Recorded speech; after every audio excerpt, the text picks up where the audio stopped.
Paul, we're here back at the Holden Pavilion after all these years. Yeah, after all these years. So we're going to get into it, the history of Sydney Rave and dance parties. Yep, you've come to the right man. Yeah. I'll start us off, I suppose, with a few icebreakers. Holden is a pretty Aussie name. Yeah, it's you know, when I started DJing, DJs actually really didn't have DJ names. They just used their name, and I think the name's carried well for itself, just as a name on a bill. Whereas now DJs have to think up, you know, great zippy little names, you know, and as you know, they do try really hard. We've seen some pretty out there names. Yeah. And so, what were your first musical inspirations as a child? Well, my first musical inspiration was growing up in a household where my father was always playing music. He was always playing. He's into jazz, so it was jazz music and female singers, and that. And to this day, I'm currently living with him as a bit of a carer for him. But at the moment, you know, he still to this day has music running all day. And anyway, so that got me interested in music.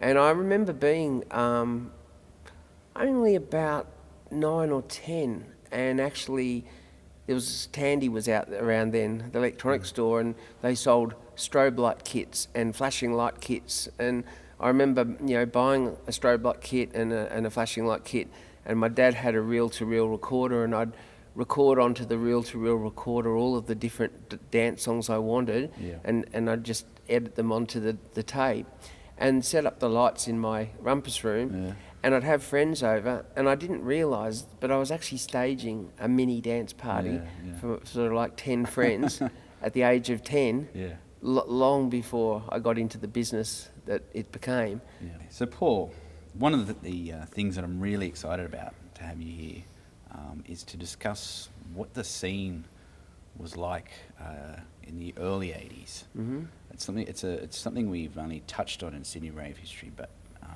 something I'd really like to know about. Okay, well, there's a little story that goes with that. I used to have to get a bus, then a ferry, then a bus to come to my school, Sydney Boys High, and the bus went up Oxford Street. And it would pass all of the nightclub venues along the way.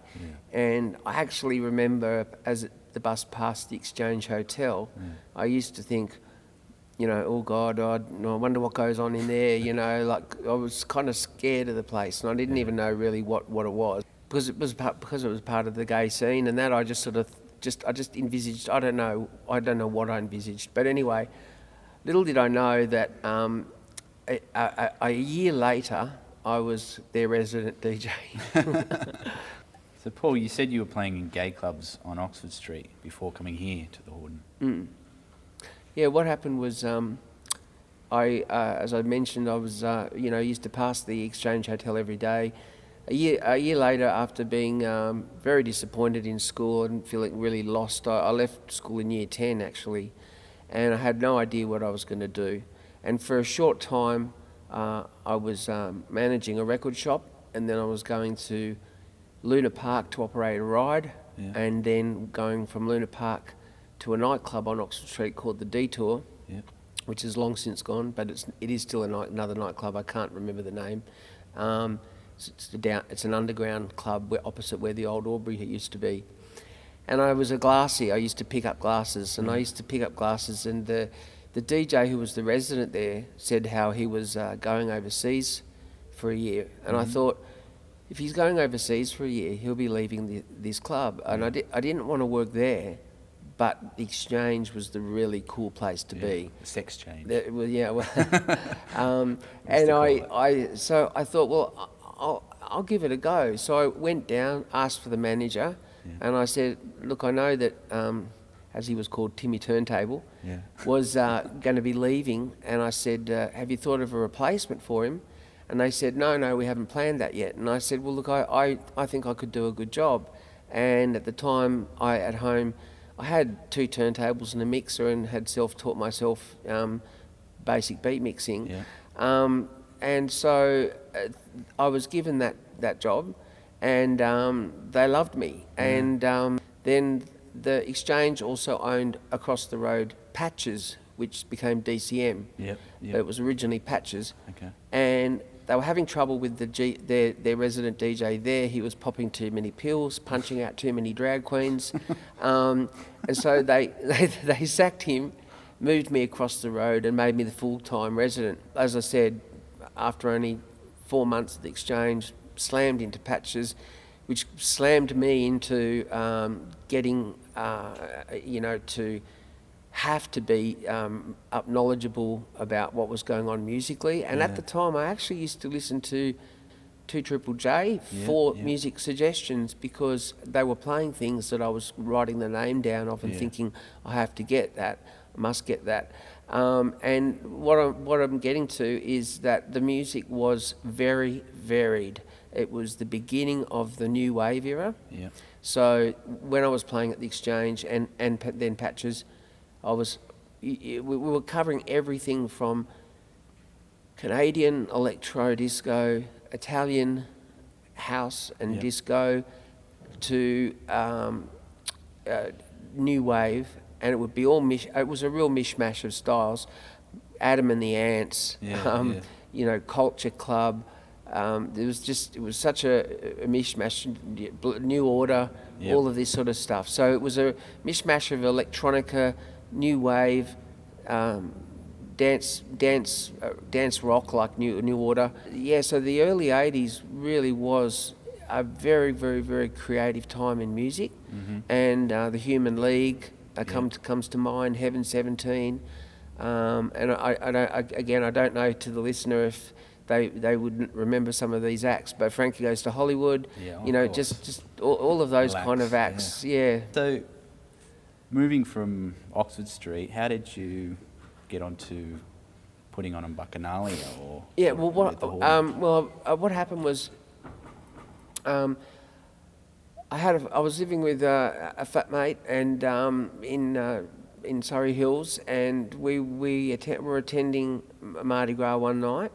And I remember that when we were leaving, it was dawn, and we were walking home across the grass field out there, and we were saying, "Gee, it's a shame, we've got to wait 6 months to be able to come back to another party like that, because Mardi Gras has the Mardi Gras in February, March, and then it has the Sleaze Ball in October, and the Sleaze Ball helps finance Mardi Gras, so that's the reason that they have this second party." And we thought, gee, it's a 6 month wait until we get to party again. Wouldn't it be good if people could come out more often and experience the dance party magic that went on inside this temple of dance once it got going? So we approached the Holden Pavilion, and they were happy to let us have a party. And we put on our first party, and we got about just over 3,000 people. Okay. And by the third party, we were sold out, which is 6,500. And we saw it as a creative thing, and really wanting to give people the uplifting experience of hearing music on a big sound system, but also putting on a spectacular light show. So I personally designed my own light rig for each party, and the light rigs were moving light rigs, so they were on chain motors, and we'd have, for instance, huge triangles inside other triangles inside other triangles, and they would come down during the night and change position and height and come down to just above people's heads, and we'd have indoor fireworks, and at key points in the night we'd introduce different elements of the production that we'd designed. And very, very proud of the fact that the hard work we put in paid off, because from then on, pretty much every Bacchanalia was almost a sellout or a sellout. We even put on some live performances. We brought out the biggest selling girl group in the world at the time, Bananarama. Oh, wow. And had Bananarama perform, plus a few lesser artists. But we had some acts. So the Bananarama one was fantastic. We actually were able to do that on the Friday night in Melbourne as a dance party as well, and then on the Saturday night in Sydney.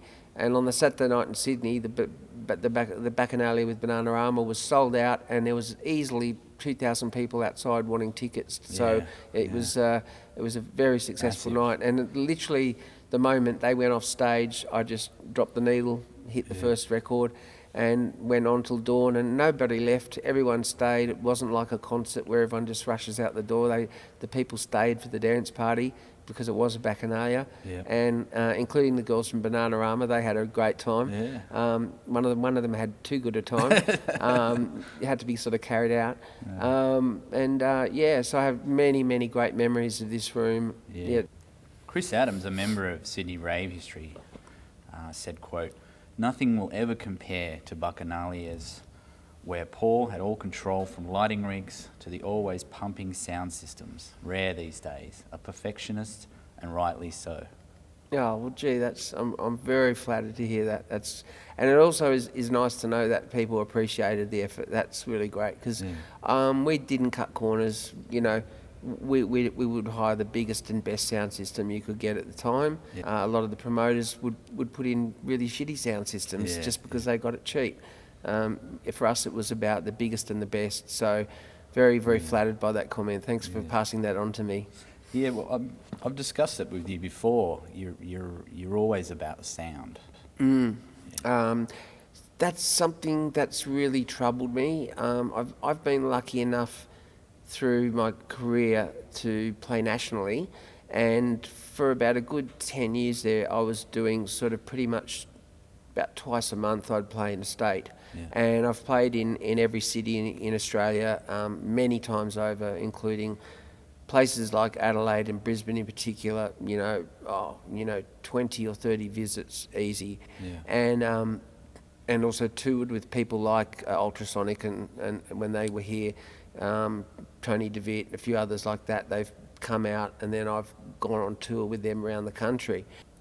So we just wanted it to be that when the party was on Bacchanalia, that the sound was the best we could get. And for the sound geeks, what system did you at like to that use? time, the system at the time was Concord, and we got that from Jan's. And Jan's are a leading sound and lighting production company whose job at the time was providing equipment for concerts. So I went to a concert provider because I wanted concert quality sound. There you go.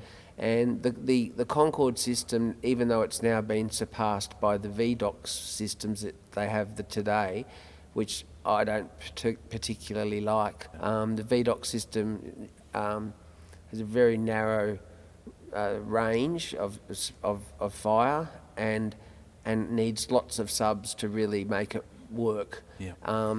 But the Concord cabinet is actually a really big box. It would actually stand probably about this high off this ground and be about this wide and so deep, and we'd have them in blocks of 4 suspended in the corners of each corner of the towers here, and then we'd have subs on the floor as well.